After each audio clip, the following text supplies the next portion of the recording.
the Lands Taking Act, or Taking of Lands Act. Ina ia i le tulafono. Lea le whenga inga ma le taunu unga le tulafono le na alu aso mani tausanga. Ai le toi li liu le malo e whaia. Ni whaato anga mani ati na e ilunga o whanua nei. Ona te tau lea ona toi fafo I whanua o lea tunu. Ala le bea lea ua tupu. Le sa utou fafonga I ei Samoa. Mao lau whinaunga lava le nei mo tele tausanga o whinau atuai. Se ia o mai I le taimina matua te tele ai tālafu a Samoa. Wa le mawhai o na tutongi na mafua ai lea. On a sponsor ina ele Asian Development Bank le whale tupe o Asia. Le tulafono na whaingo ina o le LTRA lua whimaliban. Dal me ufai. Wa sengi atu whanua whaaleanga nuu. Ina ia le stala malisi ina ele malo. Ale pepese mai a. Ala ele tau mafau. E va lea le tunu le whauinga ina ma le whaamtala ina o le tulafono whavalewalea na tau whaia. Lea lava u te talo tuai le fionga le li. Pa le mia whapea fau I le minsta fau. Ma le matanga aluenga fau ele mafua ngā whanua. Ave ese le nā tulafono. Awana I toi whaia I eise teuteunga na pau le teuteunga whaafo I le tulafono. Sa iai mua. Ave ese le nā LTRA lua whimaraman. Na utou mar malamba le mafuanga na laio na whai ma whaatu la I mai le mea le nā. Ina ia tau wha maa ai. Le tutongi ino ai tālafu e ala lea I le lisi ina o whanua nei ma le stala o whanua whaaleanga nuu. Sa le te tau o no o iai le pule le malo I le nā waitau. O I lata ngatai o mai e lisi whanua nei. Pe a mai ona le stala. E lisi e company mai fafo. Atunu mai fafo. O I e saini ai le minsta o ele. Ai le saini ai sa o e fia o le a ingai ona ia le lea. Se mea sa o le dame. Ai whātu ai whamele excuses e tā ua le saini o le minsta. E se kiua ai na mauti noa ai e wha mautu wina. Le pule ma le tū mau peo ele awane I whātau wina pe whaiini lisi pe whaiini loan. Ala le mea uwhai. Ioi. Tae moni mau le tō tele o tangata. O lisi hia. Lea wa vevesi ai nei. Matu ina atu isi company o mai. E whaatu o lātou pisinisi tono le tunu. O na aleo. O na whai ai lava leo le lisi. E le alusa o fo I le lisi I le tanga ali isa o e ona ia. Ele ia. Aia.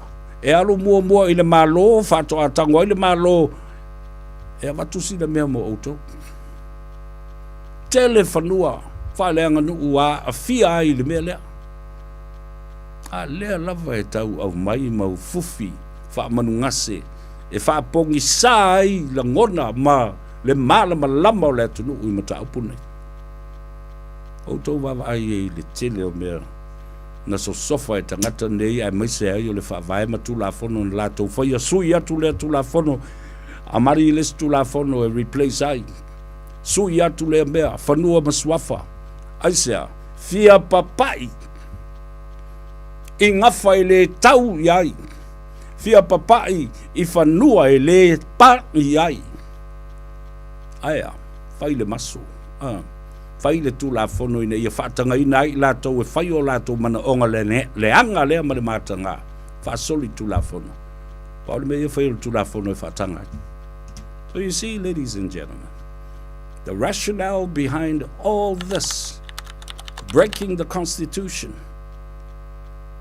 and setting up new rules and laws to allow them to do the unthinkable, the injustice, and the corruption with the lands entitled belonging to other people. E tonu ana na lai na whaile o lava fo I tulafono luasfulu. Whaamsinonga whanua maswafa. O lea. Tau mawhai ia wha lua ulu o wha msinonga. Ese le ulu o le wha msinonga o soli ngā tulafono o the Supreme Court. Ese le ulu o le wha msinonga o whanua masuafa. O le wha msinonga o soli ngā tulafono ele o uma iai le atunu ule nei. Ele soli tulafono uma le atunu. Ai, o le wha msinonga o whanua masuafa. E a ngai uma iai le atunu. O le whale mai le mea. O le maota ngase. E fo ia ai ngase. O whawhita uli whaaleanga nuu. A wā whanua masuafa o mea tō tino. Patino I ainga. As you see how the 2020 legislation to separate the criminal court from the lands entitled court.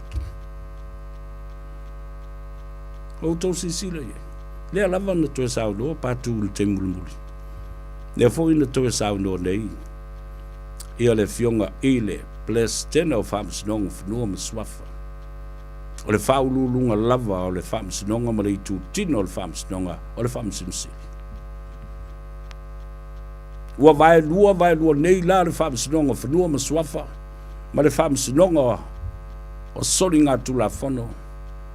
Lands entitled court and the criminal court, the Supreme Court. It has denied us with our right to the court, appellate court, or the court of appeal. No tō whafonga. Wa vele me valea la uri ia. Ma mea ua tau mawhai ia lua ulu o whamsinonga. Wa le mawhai ai ua tāwa vai e se aile a ia ta tau o le tangata mi whai e ona tātou oe ave le tātou mata upu i le whamsinonga o apili matalo sanga e toi ilo. Tō vai e le ina whai atu. The people of Samoa are not stupid. We are smart people. We know what's going on. The problem is that our silence have become more echoed than what we say and express. Wa vea lo tātou le tau ta tala. Ma fifi le mu mangungu le mea lea. O le leo sili nao na leo tele. O le fi le mu. O le tau tala I se mea. Mumusu e tala noa le matau. Ai o le leo sili le nao na leo tele o le tau tala. Le alawo o mai I le tae au le nei. O le mawhai lava. Ua langa uma I lunga papa. Ua langa uma I lunga fina ngalo o tangata. Ua lātou I loa ma malama matilo fia. Mai loa ma mau atu mea leanga sa whai a mata mai le tale peina o le whawai o le tunu le nei. A o le whai mai. Ana le ai I lātou e le avea upu ia whawai le atua Samoa le atua. O le mea no tau whaia, le lau tau atu. Sa au tau mumu atu stasio au whasoa. Sa ta oto le lei. Le tusi o le whawai o Samoa I le atua. Sa tusi le lei I lunga o le whawa. E wa ai lava I ai tangata uma o tau te tai ma le atunu atoa I nā upu o loo wawade ai lunga o le whawai. E le ngalo la, e wha manatu mai le whawai ala mea le ntulai mai nei. O le whi mi tai wha mai ana leo mai. E le ave ina upu ia I te tonu. La le me wave I tonu. Ona ave la ia le na nā I te tonu I. Wa ave ese mai I le wawa inga o mata. E tau ia I te miuma mamana tua I te miuma.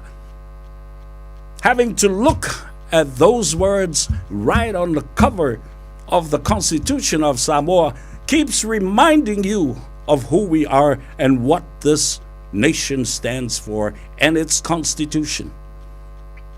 Because you see it all the time. And when you take it out and leave it inside and been hidden inside, what do? We forgot about it. We don't remember it anymore. Wangalo, wa vese atu maluma I le mea sa tau titilo la vai mana tua ai kau ma fo sa me valeo la fai ai toi titilo atu tau le fa vai. E ke le ko kau su e se la pepa ma ki pe su e po fela ye. And I think that is possibly what has happened to some. Nela na wa tulai mai. Wa fa ngalo ya I tatou wa ave le fa vai tu tonu e tanu lilo ai ma fa alafi ai. Pupula tuloli o mata I lunga ile. Wana o se tusi lafa. Wale o ta wai upusa ye I luma I e taulo iai fefelo ma tangata e fai se me vale I le mele.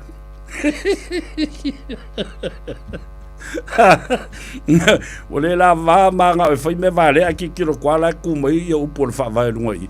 E si e pea ave ku nganga. Au ne ko ki kilo isis. Le mea le na ua whaingo fia I o na soli le tulafono. Wale o to iai se wha manatu. Soli. Wala avela le me kangu manga ngai kongo la le me wha manga kumai ake oe. O le I fafo I. O le tāu o le nao le mea fo le nana lai. O na poto le tō wha tātou ta māma tina mātutua na tū sia le wha vai. Tati ai fafo I. La le mea tupu ia te o e pe ale ai se wha ilo ilo. O le mea ua māsani ai lo tau ainga.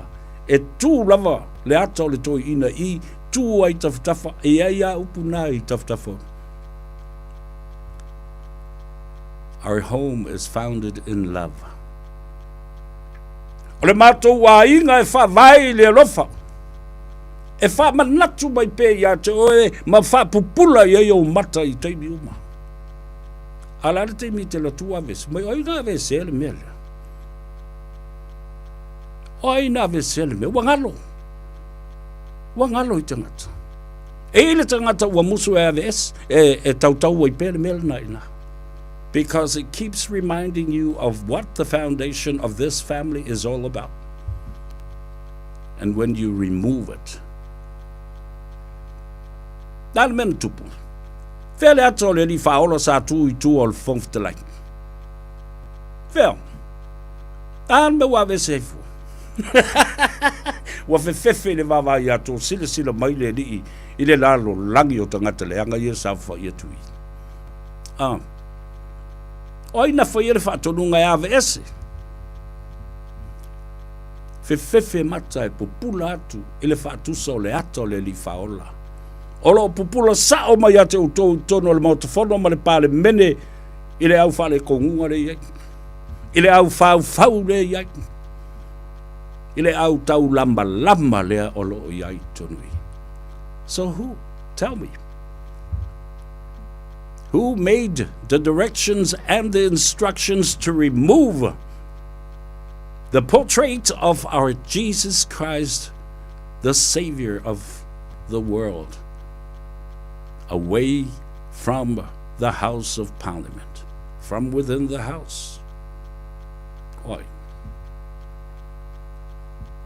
Ala la na lea lai ona utoi pespese atu pea.